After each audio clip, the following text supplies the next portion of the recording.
మూఢనమ్మకాలకు వెనుకున్న అసలు కారణం భయం. మనిషితో పాటే భయం కూడా పుట్టింది. ఈ భయమే మనిషిని నమ్మకాల వైపు నడిపిస్తుంది. ఆ నమ్మకాలే కాలం గడిచే కొద్దీ ఆచారాలుగా మారిపోయాయి. పెద్దల మాట సద్దిమూట అన్న మాట వాస్తవమే అయినా అన్ని విషయాల్లో గుడ్డిగా ఫాలో అవ్వడం ఎంతవరకు సరైందని ఆలోచించే విచక్షణ సాంప్రదాయం మాటను కొట్టుకుపోయింది.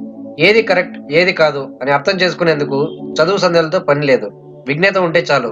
కానీ భయం ఆ విజ్ఞతను కూడా మింగేస్తుంది. ఫలితంగా అనాదిగా వస్తున్న పలు దురాచారాలు అలా కొనసాగుతూనే ఉంటాయి. దీనికి ఈ దేశం ఆ దేశం అని మినహాయింపు ఏమీ లేదు.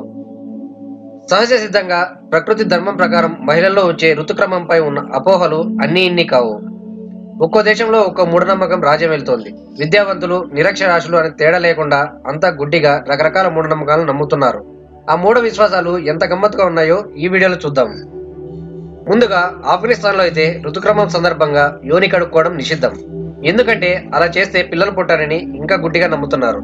ఫిలిపీన్స్ లో అయితే ఋతుక్రమం కారణంగా మొదటి రోజు వచ్చే రక్తంతో మొహం కడుక్కుంటే చర్మం నిగనిగలాడుతుందని వీరి నమ్మకం. ఇక బ్రెజిల్లో అయితే ఋతుక్రమం సమయంలో తలస్నానం చేసిన, చెప్పులు లేకుండా నడిచిన శరీరం తిమ్మిరెక్కుతుందని నమ్ముతున్నారు. అర్జెంటీనాలో అయితే బటర్, చీజ్ లాంటి క్రీములు తయారు చేయడం అరిష్టం. స్నానం చేయడం కూడా నిషిద్ధమే. ఎందుకంటే స్నానం చేస్తే రక్తస్రావం ఆగిపోతుందని వీరి నమ్మకం.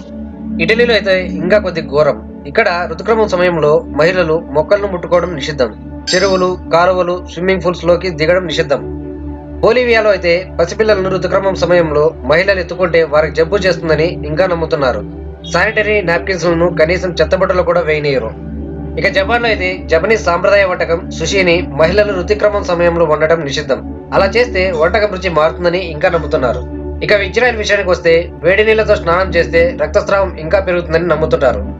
రుమానియా దేశంలో అయితే ఋతుక్రమంలో ఉన్న మహిళలు పువ్వులను ముట్టుకుంటే అవి త్వరగా వాడిపోతాయని నమ్ముతుంటారు. వెనిజులా దేశంలో అయితే ఋతుక్రమం సమయంలో అవాంఛిత రోమాలను షేవ్ చేస్తే చర్మం మరింత నల్లబడుతుందని నమ్ముతున్నారు. ఇక నేపాల్ విషయానికి వస్తే ఋతుక్రమంలో ఉన్న మహిళలను ఇంట్లో ఉంచుకోరు. వారి కోసం ప్రత్యేకంగా కట్టించిన గుడిసెల్లో ఉంచుతారు. పీరియడ్స్ ముగిసే వరకు వారిని ముట్టుకోరు. వారితో ఎలాంటి పనులు చేయించుకోరు. ఇక భారత విషయానికి వస్తే ఋతుక్రమం కారణంగా మహిళలు అపరిశుద్ధం అవుతారని నమ్ముతున్నారు. ఈ కారణంగా వంట చేసేందుకు పనికిరారని భావిస్తున్నారు. ఈ సమయంలో గుళ్ళు గోపురాలకు వెళ్లకూడదని సూచిస్తుంటారు. ఫ్రెండ్స్, ఋతుక్రమంపై ఉన్న మూఢనమ్మకాలను ఒక్కో దేశం ఒక్కోలా పాటిస్తుంటాయి.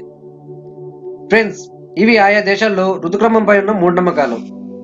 ఈ వీడియో మీకు నచ్చినట్లయితే లైక్ చేసి షేర్ చేయండి. అలాగే మరిన్ని వీడియోస్ కోసం మా ఛానల్ ని సబ్స్క్రైబ్ చేసుకోవడం మాత్రం మర్చిపోకండి.